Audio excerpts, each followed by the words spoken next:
حضرت ابراہیم بن ادم بلخی رحمۃ اللہ علیہ اپنے محل میں اللہ کی یاد میں مصروف تھے۔ آپ کو محسوس ہوا کہ محل کی چھت پہ کوئی شخص چل رہا ہے۔ آپ نے نیچے سے صدا دی، یہ کون ہے جو محل کی چھت پہ چل رہا ہے؟ جواب ملا، صاحب میرے اونٹ گم ہو گئے ہیں، یہاں پر میں ان کی تلاش میں ہوں۔ تو حضرت ابراہیم بن ادم بلخی نے فرمایا، کیا کہہ رہے ہو؟ اونٹوں کا کیا تک ہے کہ وہ محل پہ چڑھیں؟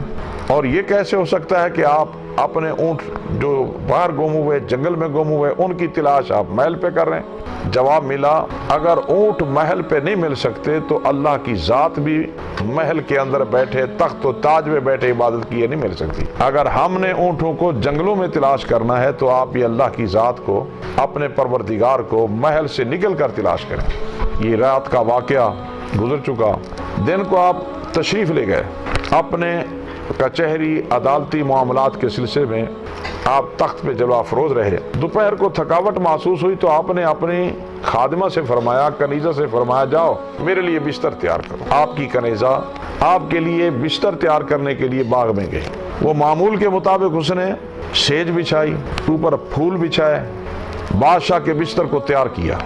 تیار کرنے کے بعد اس کے دل میں یہ بات آئی کہ ساری زندگی یہ بستر تیار کرتے گزر گئی، آج دیکھ نہ لو کہ اس بستر پہ آرام کتنا ہے، چین کتنا ہے، سکھ کتنا ہے۔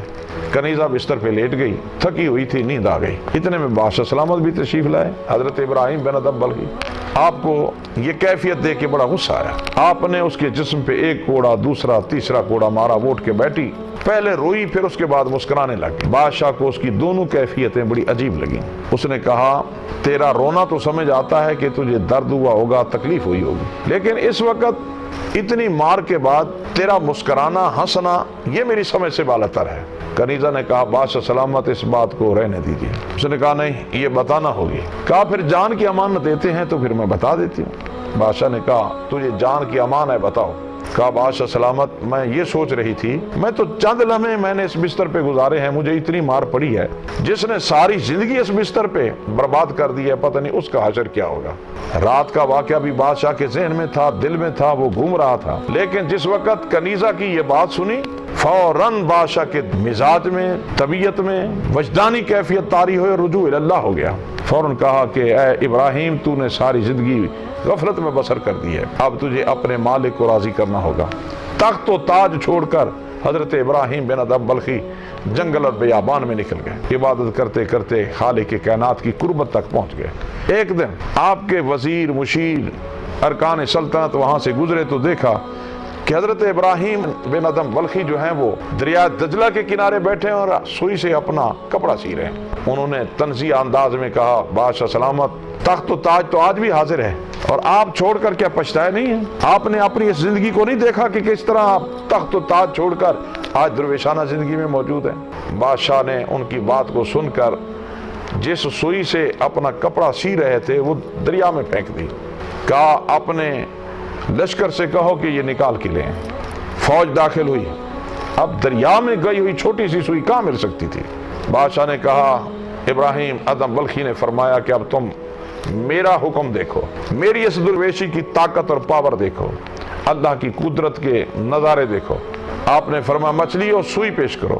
فوراً مچھلیوں نے اپنے اپنے سر نکالے، کسی کے منہ میں سونے کی سوئی تھی، کسی کے منہ میں چاندی کی سوئی تھی۔ آپ نے فرمایا، مجھے یہ سوئی نہیں چاہیے، مجھے تو اپنی سوئی چاہیے۔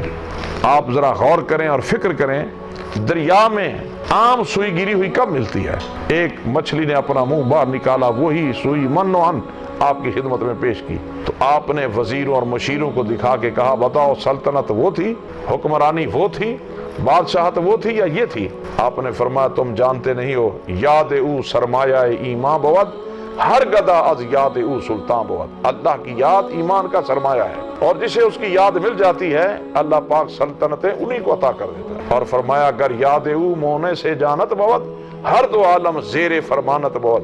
اگر اللہ کی یاد تمہیں میسر آ جائے، تمہارے جگر میں، تمہاری روح میں اللہ کی یاد سرایت کر جائے، تو پھر کیا ہوتا ہے؟ اللہ پاک ساری کائنات کی حکومتیں تمہارے قدموں میں رکھ دیتا ہے۔